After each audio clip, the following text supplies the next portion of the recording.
अरे आकाश, रात्री जरा माझ्यासोबत येशील प्लीज? नेहाने स्वयंपाकघरातून हात पुसत पुसत विचारले. आत्ता कुठे? मोठ्या मुश्किलीने शनिवार रविवार मिळतात, त्यात तुझी कामं. आकाश नाराजीच्या स्वरात म्हणाला. अरे एअरपोर्टवर जायचे आहे. तुला ती अंकिता आठवते? आपल्या कॉलेजमध्ये होती ती, माझी मैत्रीण. ती येणार आहे ऑस्ट्रेलियाहून. तिला आणायला जायची आहे, नेहा म्हणाले. अंकिताचे नाव ऐकताच आकाशचे कान टवकारले. अंकिता कॉलेजमधील एक हॉट बेब, कुणालाही आवडावी अशीच. आकाशलाही आवडायची, पण तो कधी तिच्याशी याबद्दल बोलू शकला नाही. पुढे नेहाशी त्याची ओळख झाली आणि मैत्रीचे रूपांतर प्रेमात होऊन दोघांनी लग्न केले. 7-8 वर्षानंतर मनाच्या कुठल्या तरी कोपऱ्यात असलेली अंकिता आणि तिच्या आठवणी आकाशच्या मनात उफाळून बाहेर आल्या. हो, आठवते आहे थोडी थोडी. पण ती ऑस्ट्रेलियाला कधी गेली? आकाशने विचारले. अरे तिला तिकडच्या विद्यापीठात स्कॉलरशिप मिळाली म्हणून शिक्षणासाठी ती गेली होती. नंतर काही वर्ष नोकरी सुद्धा केली तिकडे. आता भारतात परतायचे म्हणते. एअरपोर्ट तुला माहिती आहे ना किती दूर आहे ते, आणि रात्रीच्या वेळी टॅक्सी रिक्षा सुद्धा मिळत नाही. त्यातून तिने एकटीने येणे म्हणजे. म्हणून तिच्या ईमेलमध्ये मीच तिला म्हणाले, मी येते तुला न्यायला. प्लीज चल ना रे आकाश, नेहाने आकाशला आग्रह केला. एकटी का? तिचा नवरा कुठे गेला? आकाशने विचारले. अरे तिचे लग्न नाही झाले अजून, तर नवरा कुठून येणार? एकटीच आहे ती अजून, नेहाने स्पष्टीकरण दिले. आकाशला उगाचच आनंद झाला. मग त्याने आडेवाडे घेत होकार दिला. घड्याळाचा काटा मोठ्या मुश्किलीने पुढे पुढे सरकत होता. वेळ झाली तशी आकाशला पटकन उठून आवरावेसे वाटत होते, पण उगाचच आपल्याला काहीच देणे घेणे नाही अशा आवेशात उपकार केल्यासारखे तो थोडा उशिरा सुटला. आकाश नेहाचे लक्ष नाही बघून सारखा आरशात बघून स्वतःला ठीकठाक करत होता. कशी दिसत असेल अंकिता आता? होती तशीच असेल की बदलली असेल? मनात विचारांचे चक्र चालू होते. नेहाशी नजरानजर तो शक्यतो टाळत होता. आपल्या डोळ्यांवर आणि चेहऱ्यावरील ओसंडून वाहणाऱ्या उत्साहांवर त्याचेच नियंत्रण नव्हते. उगाचच नेहाला काहीतरी वाटेल म्हणून तो तिच्याकडे पाहण्याचे देखील टाळत होता. एअरपोर्टवरील अंकिताची फ्लाईट 1 तास उशिरा आहे कळल्यावर आकाश मनोमन अतिशय चरफडला होता. मनातील अगतिकता दाखवू न देता शक्यतो नॉर्मल राहण्याचा प्रयत्न करत होता. शेवटी सिडनेवरून येणारी फ्लाईट उतरली आणि आकाशची नजर गेटकडे लागली. थोड्याच वेळात त्याला अंकिता येताना दिसली. लाल रंगाचा गुडघ्यापर्यंतचा फ्रॉक, तिचा ट्रेडमार्क असणारा गॉगल, नेहमीच्या स्टाईलमध्ये केसांमध्ये अडकवलेला, खांद्याला पर्स, हातात ट्रॉली आणि दुसरा हात सतत चेहऱ्यावर कोसळणारे केस चावळणार. अगदी तशीच जशी आकाशने तिला शेवटचे पाहिले होते. किंबहुना वय वाढूनही अंगी बळावलेल्या आत्मविश्वासाने चेहरा, चालण्यातील ठसका अधिकच मन मोहून घेणारा. आकाश उगाचच आपले लक्ष नाही असे दाखवत इतरत्र बघत होता. तरीही शक्य असेल तेव्हा तो तिच्याकडे बघत होता. ए ती बघ अंकिता आली, नेहा अंकिताकडे बोट दाखवत आकाशला म्हणाली आणि तिच्याकडे जवळजवळ धावतच गेली. हृदयाची वाढलेली धडधड, श्वासाचा वाढलेला वेग, हाताला आणि पायाला सुटलेला कंप आकाशला जाणवत होता. दीर्घ श्वास घेऊन तो आपल्यावर नियंत्रण ठेवण्याचा आटोकाट प्रयत्न करत होता. इतक्या वर्षानंतर अंकिता ओळखेल का आपल्याला? काय बोलेल? आपण काय बोलायचे याचाच विचार मनात चालू असताना अंकिता आणि नेहा त्याच्याजवळ पोचले सुद्धा. हाय आकाश, ओळखलंस? अंकिताने आपली $1,000,000 स्माईल देऊन आकाशकडे बघत हात पुढे करून विचारलं. म्हणजे काय, ओळखलं ना? आकाशने तिच्याशी हात मिळवत उत्तर दिले. तिच्या स्पर्शाने आकाशच्या अंगातून वीज सळसळली. अरे किती बदलला आहेस तू, स्मार्ट झाला आहेस अजून. नेहा लक्की आहे हं, असं म्हणून अंकिता पुढे चालू लागली. अंकिताच्या त्या अनपेक्षित वाक्याने आकाश एकदम खुश झाला. गाडीमध्ये नेहा आणि अंकिताच्या जोर जोरात गप्पा चालू होत्या. आकाश जणू त्यांच्यात नव्हताच.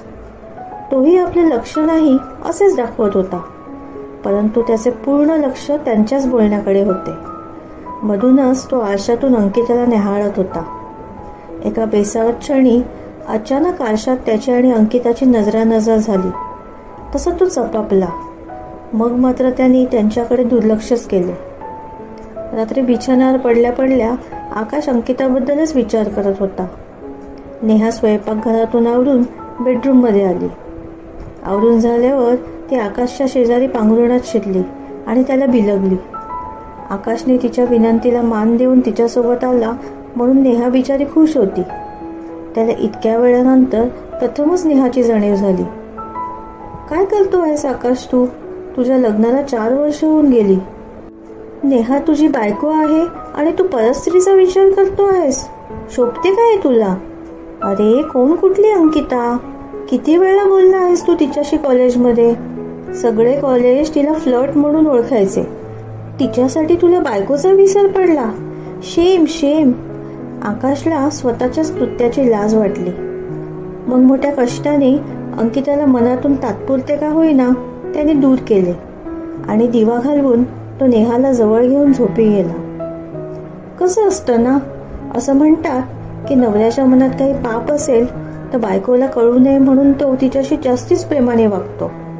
दुसरा दिवस रविवार पूर्ण दिवस आकाशने नेहासोबतच घालवला. दिवसभर फिरणं, शॉपिंग, हॉटेल्स. मग नवीन आठवड्याला सुरुवात झाली आणि आकाश आपल्या कामात मग्न होऊन गेला. अंकिताबद्दलचे विचार हळूहळू मनातून कमी होत गेले. शनिवारी संध्याकाळी आकाश टीव्ही बघत बसला होता. इतक्यात बेल वाजली. आकाशने दरवाजा उघडला आणि समोर अंकिताला बघून क्षणभर स्तब्ध झाला. गडद निळ्या रंगाचा सलवार कुर्ता, हातामध्ये मॅचिंग बांगड्या, डोक्यावर चढवलेला गॉगल, चेहऱ्यावर नेहमीप्रमाणे कोसळणारे केस. गॉर्जियस. आकाश स्वतःशीच पुटपुटला. मागोमाग नेहा आल्यामुळे त्याला काही बोलताच आले नाही. सरप्राईज, अंकिता नेहाला म्हणाली. चल लवकर तयार हो, आपल्याला बाहेर जायचंय. अगं पण कुठे? नेहाने विचारले. मस्त प्लॅन आहे पिक्चरचा. 2 तिकीटं काढली आहेत. नवीन हॉरर सिनेमा लागलाय थिएटरला. चल पटकन. नेहाला जवळजवळ ढकलतच अंकिता म्हणाली. आत्ता? अगं पण आधी विचारायचंच तरी. नेहा कपाळावर हात मारत म्हणाली. का? काय झालं? तुमचा काही दुसरा प्लॅन होता का? अंकिताने विचारले. नाही ग, प्लॅन वगैरे काही नाही. आम्ही आता आईबाबांकडे जाणार होतो. आईने पापड काढले आहेत ना करायला, तर मी जाणार होते मदत करायला, नेहा म्हणाली. काय ग, उद्या जा ना, मस्त सिनेमा आहे, अंकिता निराश होत म्हणाली. नाही ग, आईने सगळी तयारी करून ठेवली असेल. उद्या परत नाही जमणार. आणि तुझ्याबरोबर सिनेमाला आले तर आकाशचाही जेवायचा प्रश्न येईल, कारण आम्ही आईकडेच जेवणार होतो. त्यामुळे स्वयंपाकही काही केला नाही अगं मी, नेहा तिला निराश होत म्हणाली. शी बाबा, माझंच चुकलं. आधी विचारायला हवं होतं. आता या तिकिटांचं काय करू? वायाच गेली म्हणायची. अंकिता हताशपणे तिकिटांकडे बघत म्हणाली. थोडा वेळ शांततेत गेला. मग आता? अंकिताने विचारले. मग नेहाच म्हणाली. नाहीतर एक काम करतेस का, आकाशला घेऊन जा सिनेमाला. असेही त्याला आईबाबांकडे यायचे नव्हतेच. उगाच तू काढलेली तिकीट वाया नको जायला. आकाश या अनपेक्षित धक्क्याने दचकलाच होता. ए नाही या, मी नाही जाणार तुला एकटीला सोडून. आपण नंतर जाऊ सिनेमाला, तो म्हणाला. अरे खरंच जा आकाश, मी आता आईसोबत पापड लाटत बसणार. मग तू तसाही कंटाळशील. त्यापेक्षा जा ना तिच्या बरोबर. आणि ती काय तुला नवीन आहे का? कॉलेजपासूनची आहेस की ओळख, नेहाने त्याला समजावले. अंकिता आपल्या भुवया थोड्याशा उंचावून म्हणाली. बघ हो, मला काही प्रॉब्लेम नाही, पण नंतर तूच म्हणशील माझा नवरा पळवला म्हणून. आणि मग दोघीही हसायला लागल्या. आकाशने लगेच आपले कपडे बदलले. अंकिताबरोबर सिनेमाला जायचे यातच एकदम थ्रिल होते, पण त्याचबरोबर नेहाला एकटीला सोडून जायलाही नको वाटत होते. शेवटी काय हरकत आहे, तसेही नेहा म्हणतच होती की जा म्हणून. लपून छपून तर जात नाहीये ना. उगाच त्यांचे पापड लाटणे बघण्यापेक्षा सिनेमा बघितलेला बरा, असं मनाला समजावून तो बाहेर पडला. दार लावतानाच नेहा म्हणाली. आणि हो, तुम्ही दोघं बाहेरच काहीतरी खाऊन या, मी घरी काहीही केलेलं नाहीये. गाडीत बसल्यावर पहिले काही क्षण शांततेत गेले. आकाशचे हृदय जोरजोरात धडधडत होते. त्याचा आवाज अंकिताला ऐकू जाईल की काय या विचाराने त्याने गाडीतील FM ट्यून केले. सो अंकिता आणि आकाश एकदमच बोलले. अंकिता त्यामुळे छानशी हसली. तिच्या हसण्याने गाडीतील ताण थोडा कमी झाला. बोल ना, अंकिता आकाशला म्हणाली. सो कसे वाटले ऑस्ट्रेलिया? तू परत भारतात येणार आहेस असं नेहा म्हणाली. आकाशने तिला विचारले. हो अरे, कंटाळा आला मला तिकडे. भारतात जसं मस्त मोकळं स्वतंत्र वाटतं ना, तसं नाही वाटत तिकडे. आपलं असं कुणीच नाही. आणि परत सध्या भारतीय लोकांवर चाललेले हल्ले, त्यामुळे आईबाबा पण म्हणत होते ये इकडेच म्हणून.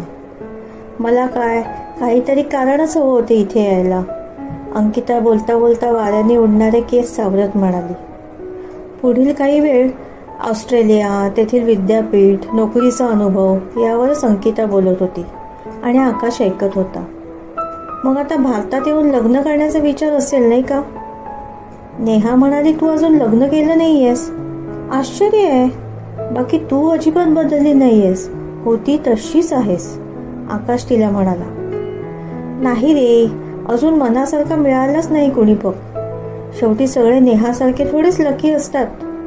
बाकी तू मात्र खूप बदललायस हो, अंकिता म्हणाली. तू पण ना, असं म्हणत आकाशने गाडीला वेग दिला. थोड्याच वेळात थिएटर आले. गाडी पार्क करून थिएटरमध्ये शिरताना तेथील चित्र बघून अंकिता घाबरली होती. तुला माहिती आहे ना, मला जाम भीती वाटते भूतांची. सगळे हसतात मला, लहान आहेस का म्हणून. मग या वेळेला हा सिनेमा लागला तेव्हाच ठरवलं, काहीही झालं तरी हा सिनेमा बघायचाच, एकदाची भीती घालूनच टाकायची. अंकिता विस्फारलेल्या डोळ्यांनी बाजूची भयानक चित्र बघता बघता बोलत होती. सिनेमा सुरू झाला आणि अंकिताला वाटणारी भीती, टेन्शन अंधारातही आकाशला जाणवत होते.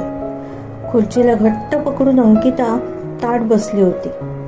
आकाशला खरं तर मनातल्या मनात खूप हसू येत होतं, पण मोठ्या प्रयत्नाने तो आपलं हसू दाबून ठेवत होता. पिक्चरमध्ये नायिका रात्रीची एकटीच जंगलातून जात असते. कॅमेरा हळूहळू तिच्या मागून येत असतो. सगळीकडे धुके सदृश्य धूर असतो.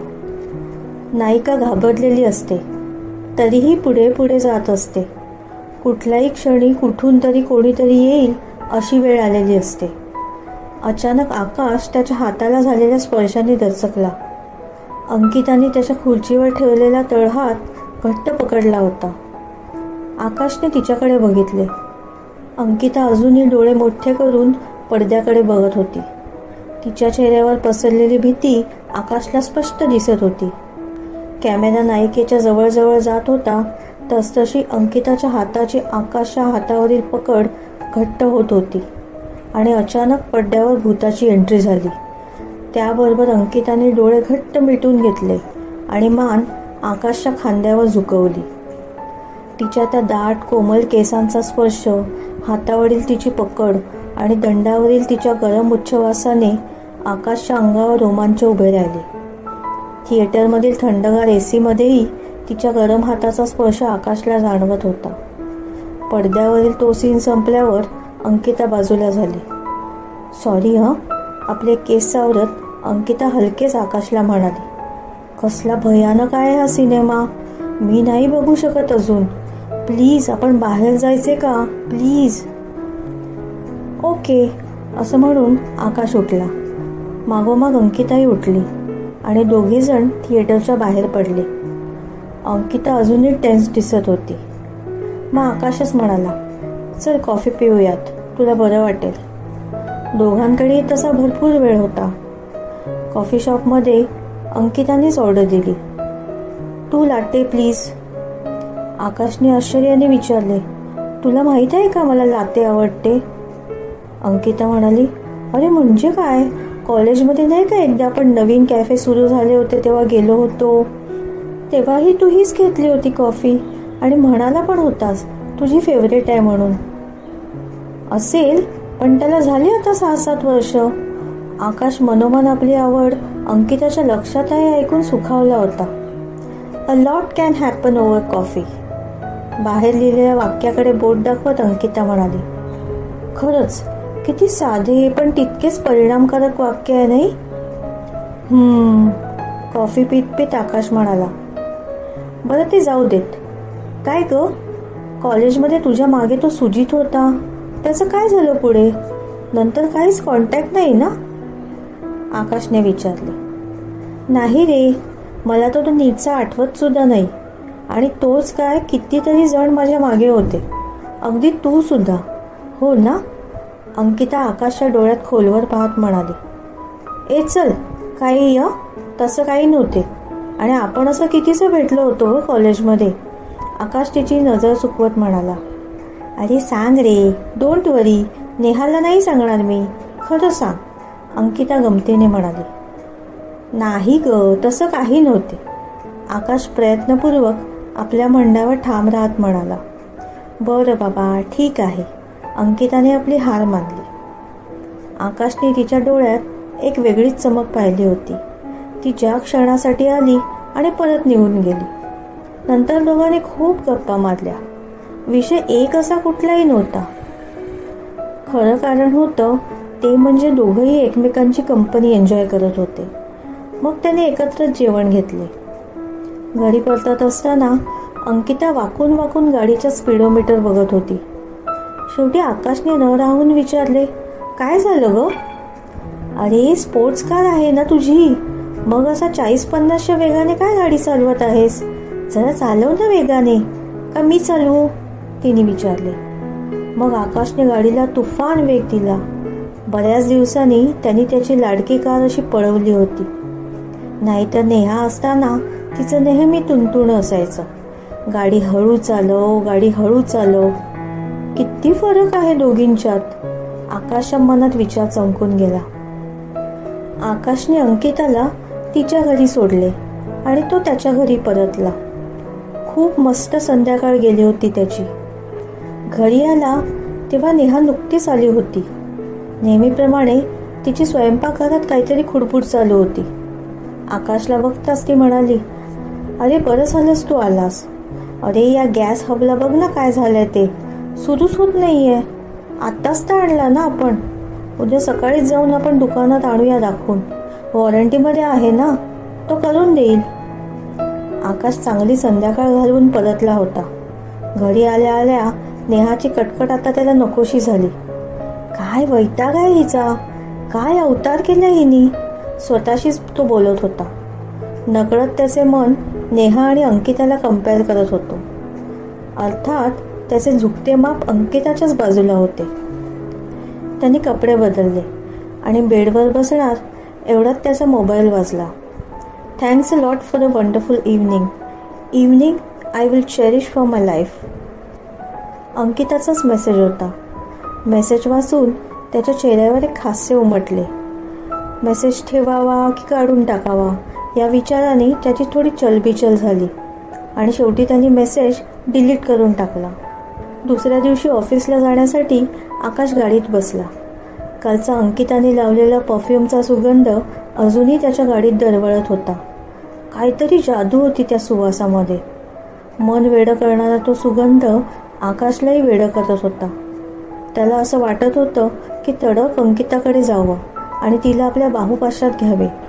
मग अचानक तो भानावर आला.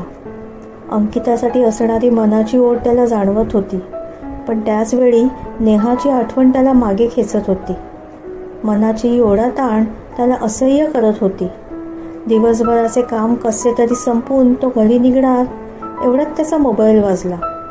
मोबाईलवर अंकिताचा नंबर बघून त्याने तो पटकन उचलला. हाय आकाश, कसा आहेस? अंकिताने विचारले. हाय, मी मस्त मजेत. बोल, कसा काय फोन केलास? आकाशला माहीत होतं की तो मजेत नाहीये. कसली तरी अनामिक ओढ हुरहुर त्याला शांत बसू देत नाहीये. अरे काल तू मला सोडायला आलास आणि मी तुला घरी सुद्धा बोलवले नाही कॉफीसाठी. संध्याकाळी काही करणार नसशील तर ये ना घरी, मी काही फार वेळ घेणार नाही तुझा, अंकिता त्याला म्हणाली. त्यात काय एवढं, ठीक आहे ना, परत येईन कधीतरी. मी आणि नेहा दोघंही येऊ, आज नको, आकाश म्हणाला. अरे तुम्ही दोघं यालच रे, पण मला तुला थँक्स नको म्हणायला. काय पण माझा मूर्खपणा, एवढी साधी गोष्ट पण मी तुला विचारली नाही काल. यासाठी माझं मन खायतंय रे आज मला. प्लीज ये ना, अंकिता विनवणीच्या सुरात आकाशला म्हणाली. आकाशने एकदा नाही म्हणून झाले होते, परत नाही म्हणण्याचा प्रश्नच नव्हता. मग त्याने नेहाला फोन करून क्लायंट मीटिंग आहे, घरी यायला थोडा उशीर होईल असे कळवून टाकले होते. सकाळपासून पडलेला चेहरा आणि मूड ऑफ असणारा आकाश आता एकदम खुल्ला होता. त्याच्या एका सहकार्याने विचारले सुद्धा, काय साहेब एकदम खुशीत दिसताय? सकाळपासून तर सुटकी चेहरा करून बसला होतात, आता काय भानगड आहे? तसा आकाश म्हणाला, अरे फार द्विधा मनस्थितीत आहे रे मी. काय करावं ते कळत नाही. बायकोची एक मैत्रीण आहे रे. आणि मग आकाशने कालचा घडलेला प्रसंग त्याला सांगितला. मनातून जातच नाही आहे रे ती, आणि मला असं वाटतंय की मी सुद्धा तिला आवडतो. आज संध्याकाळी कॉफीला बोलवलं आहे तिने घरी, एकट्याला. अरे वा, तेरी तो निकल पडी, जा जा ऐश कर, मित्राने पाठीवर थाप मारत आकाशला म्हटले. अरे नाही रे, एकीकडे सतत असे वाटत राहते आपण बायकोला फसवत तर नाही आहे ना, आकाशने अपराधीपणाने विचारले. हे बघ, माझं तर वैयक्तिक मत तरी असं आहे की जोपर्यंत तू दुसऱ्या कोणाशी इमोशनली मनाने अटॅच होत नाहीस तोपर्यंत तू जोडीदाराशी फसवणूक केली आहे असं म्हणता येणार नाही. शरीर काय रे नाशिवंत आहे, मर्त्य आहे, पण आत्मा अमर आहे. मित्राने अध्यात्माची जोड दिली. बरं बरं प्रभू, जातो आता, नाही तर होईल उशीर, असं म्हणत आकाश निघून गेला. आकाशने बेल वाजवली तेव्हा अंकितानेच दार उघडले. पांढरा टॉप आणि लेमन रंगाच्या स्कर्टमध्ये अंकिता नेहमीपेक्षा अधिक सुंदर दिसत होती. काका काकू नाही आहेत घरी? आकाशने आत येत विचारले. अरे नाही, ते लग्नाला गेले आहेत नगरला, उद्याच येतील, अंकिताने उत्तर दिले. आकाश तेथीलच एका सोफ्यावर बसला. हवेत सुखद गारवा होता. केनीजीची रोमॅन्टिक इन्स्ट्रुमेंटल मंद स्वरात वाजत होते. तुला आवडतो केनीजी? अंकिताने आतून कॉफी घेऊन येताना विचारले. किती छान वाजवतो ना, काही धांगडधिंगा नाही, हजारो वाद्यांचे ताफे नाहीत, तरी त्याच्या ट्यून्स वेडं करतात, बेहोश करतात. अंकिताचा तो परफ्यूमचा सुगंधच खरं तर आकाशला वेड लावत होता. अंकिताने कॉफीचा एक कप त्याला दिला आणि दुसरा स्वतःला घेऊन त्याच्या शेजारीच बसली. आकाश, मला तुझ्याशी थोडं बोलायचं आहे, म्हणूनच खरं तर मी तुला घरी बोलावलं. मला आजकाल असं फार वाटतंय की मी मोठी चूक केली आहे. कॉलेजमध्ये एक मुलगा होता, शांत, गरीब, लाजाळू. मला माहिती आहे त्याला मी आवडायचे आणि कदाचित मला पण तो थोडाफार आवडायचा, पण आमच्या जास्ती भेटीगाठी झाल्या नाहीत, त्यामुळे मी ते ठरवू शकले नाही. त्याचबरोबर त्यावेळेस एक प्रकारचा मास, इगो मनात होता ना, मी म्हणजे कोण ग्रेट. आत्ता असं वाटतं त्याच वेळेस त्याच्याशी बोलले असते तर बरं झालं असतं. आज पश्चाताप करण्याची वेळ आली नसती. तुला माहिती आहे कोण होता तो मुलगा? अंकिताने आकाशला विचारलं. नाही, आकाश उत्तरला. एक दीर्घ श्वास घेऊन अंकिता म्हणाली, आकाश, तू होतास तो मुलगा. इतक्या वर्षानंतर तुला भेटले आणि वाटलं मी तुला गमावलं. नंतर अनेक जण भेटले, पण नकळत त्यांच्यामध्ये मी तुझाच चेहरा शोधत राहिले आकाश, जो मला कधीच सापडला नाही. अगं पण, आकाशचे वाक्य अर्धवटच राहिले. अंकिताने आपलं बोट त्याच्या ओठांवर ठेवले. श्श, काही बोलू नकोस. अंकिताने आपले हात त्याच्या मानेभोवती गुंडाळले. मला सगळं कळते आकाश, मला सगळे माहिती आहे, तू बोलायची आवश्यकता नाही. मग तिने आपले ओठ त्याच्या कानाजवळ नेले आणि त्याच्या कानात हळूच म्हणाली, माझ्यावर विश्वास आहे ना, मग मी सांगते तसं कर. प्रश्न विचारू नकोस. थोड्या वेळाने मला जोरात ढकल आणि फक्त म्हण, हे होऊ शकत नाही. आकाशला काहीच कळत नव्हते. तो प्रश्नार्थक नजरेने अंकिताकडे बघत होता. शेवटी त्याने होकारार्थी मान डोलावली. थोड्या वेळाने त्याने अंकिताला जोरात ढकलले. अंकिता सोफ्यावरून खाली कोसळली. पाठोपाठ आकाश तिच्यावर ओरडला, नाही अंकिता, हे नाही होऊ शकत, प्लीज. त्याचबरोबर मागून येस मी जिंकले असा कोणाचा तरी आवाज होता. आकाशने मान वळवून मागे बघितले ते एका खोलीतून नेहा नाचत बाहेर येत होती. नेहाला इथे बघून आकाशला धक्काच बसला. तो आळीपाळीने अंकिताकडे आणि मग नेहाकडे बघतच राहिला. नेहाने जवळ येऊन आकाशला आलिंगन दिले आणि मग म्हणाली, सॉरी आणि थँक्स आकाश, सांगते, सगळं सांगते. ही अंकिता आहे ना, हिला फार गर्व होता की ती कुणालाही पटू शकते, अगदी विवाहित माणसाला देखील. मग मी तिला म्हणाले, शक्यच नाही, माझ्या नवऱ्यासारखा आकाशसारखा कुणीही शोधून सापडणार नाही, मला सोडून तर कधीही परस्त्रीकडे बघणारच नाही. तेव्हा हिनेच भेट लावली होती, पण आता तू तिला खोट्यात पाडलंस. तू दाखवून दिलंस की तू फक्त माझाच आहेस. थँक्स आकाश, खरंच थँक्स. आकाश एकदम शॉक झाला होता. त्याला काय बोलावं अजूनही कळत नव्हतं. तो अंकिताचा झाला होता. त्याने अंकिताचे प्रेमही मगाशी स्वीकारले असते, पण ऐनवेळी अंकिताने त्याच्या तोंडावर बोट ठेवलं. ते ठेवलं नसतं तर आकाश काहीतरी बोलून गेला असता. या विचारानेच त्याला कसं तरी होत होतं. थोडक्यात वाचलो, या बायकांच्या मूर्खपणापायी मेलोच असतो, आकाश स्वतःशी विचार करत होता. थोड्या वेळ इकडच्या तिकडच्या गप्पा झाल्यावर आकाश आणि नेहा जायला निघाले. जाताना आकाशने एकदा वळून अंकिताकडे बघितले. अंकिता त्याच्याचकडे बघत होती. चेहऱ्यावर $1,000,000 स्माईल. हसतानाच तिचा उजवा डोळा नाजूकपणे बंद होऊन परत उघडला गेला होता. आकाशने तो बरोबर टिपला.